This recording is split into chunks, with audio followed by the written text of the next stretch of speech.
Good Tuesday morning. I'm Father Steve from St. Brigid Hermitage, and this is Moments with the Master. Today is the first day of February, 2022, and our readings today come from the book of 2 Samuel, chapter 18, verses 9 through 30, Psalms 86, verses 1 through 6, and also the Gospel according to St. Mark, chapter 5, verses 21 through 43. Today is also considered in Ireland the first day of spring, but more importantly, it also the feast of St. Brigid of Kildare, or Mary of the Gales. St. Brigid is one of the three patron saints of Ireland, along with St. Patrick and St. Columba.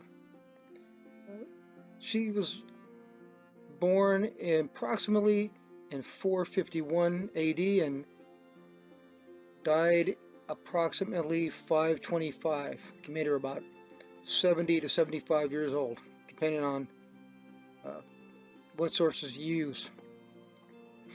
The thing about St. Brigid is, of all the stories, she's most renowned for her generosity to the poor, hospitality, and her piety. Her earliest surviving biographies of Brigid were written by a monk in Kildare in the early to mid 600s, about 150 years after her death.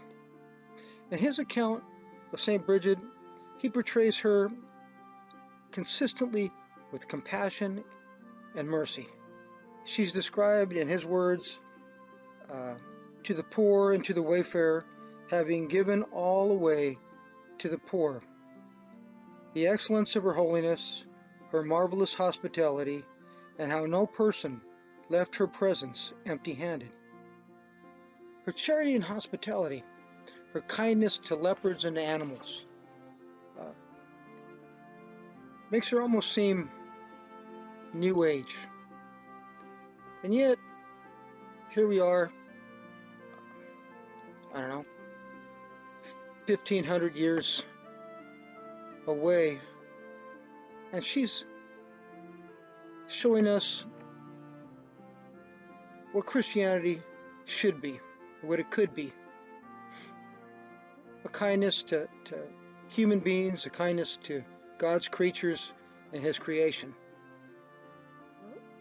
But most of all, our monk, writing about St. Brigid, emphasizes Brigid's faith, her healing powers, again, her hospitality and her generosity, and above all else, her compassion to the poor, because out of 23 of the 32 chapters in this biography, they're concerned with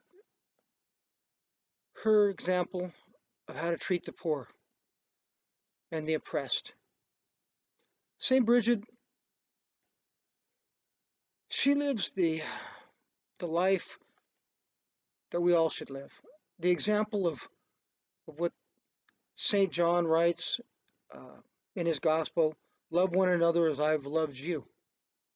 Or maybe from St. Luke, chapter 6, verses 38.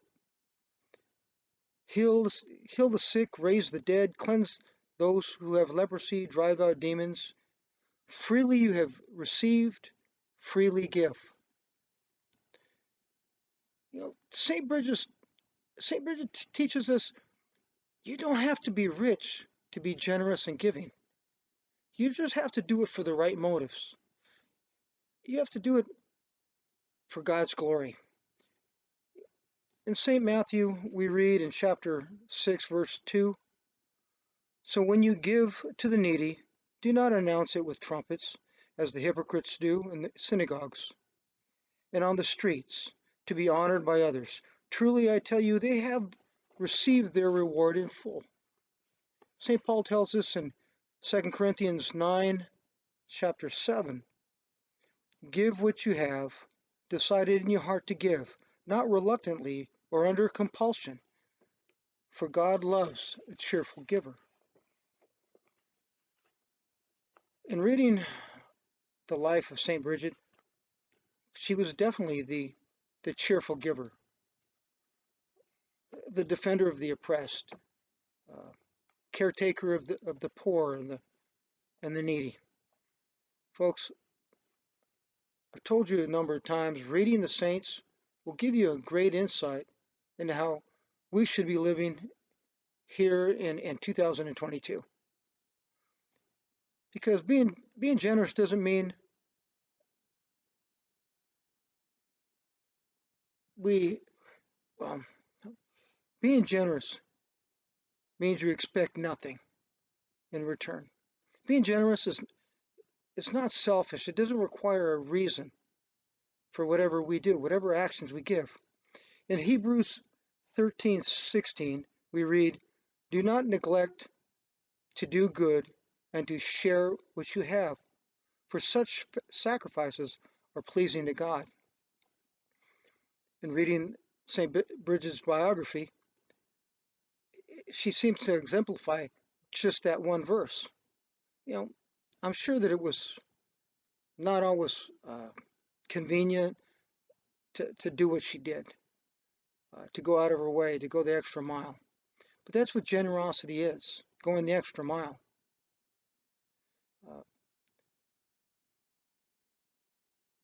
and when I talk about being generous, I'm not talking about what you just pull out of your wallet, because really that's the easiest way to be generous.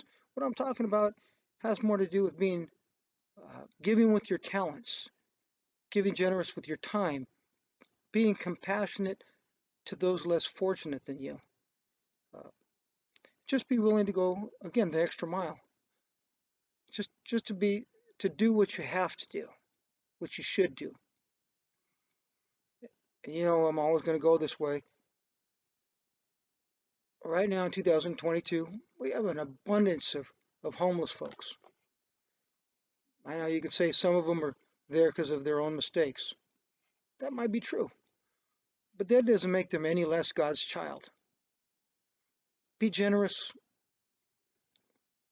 If you feel uncomfortable giving them money, bottled water. Buy them a cheeseburger. Be loving. Be kind, because that's what God's called us to be, especially to those less fortunate than ourselves. 18th century philosopher Albert Pike makes a great statement. What we have done for ourselves alone dies with us. What we have done for others and the world remains and is immortal.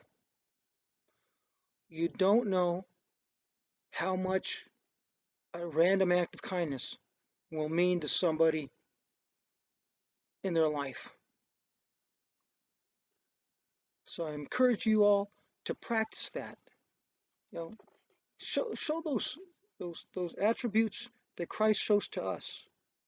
Be merciful, be kind, be generous, be giving. Uh, this prayer is attributed to Saint Brigid, and it's called hospitality. Uh, Brigid's hospitality was not only shown to the King of Kings, but all God's children. And I'd like to read it today.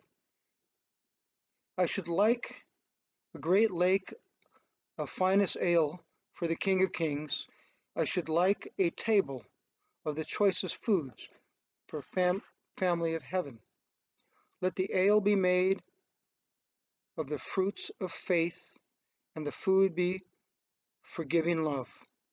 I should welcome the poor to my feast, for they are God's children. I should welcome the sick to my feast, for they are God's joy. Let the poor sit with Jesus at the highest place, and the sick dance with the angels. God bless the poor, God bless the sick, bless our human race. God bless our food, God bless our drink. All homes, O God, embrace. It's said that God would grant Brigid anything she would ask. And what she desired most was always the same: to satisfy the poor, to banish every hardship, and to save every sorrowful man.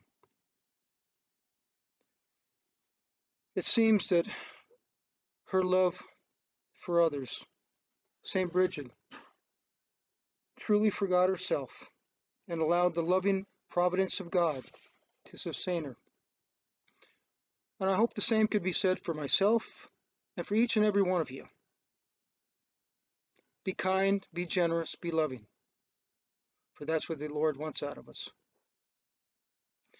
It's been Father Steve from St. Brigid Hermitage. May the Lord richly bless you. May the Lord bless and keep you and hold you in the palm of his hands until we meet again.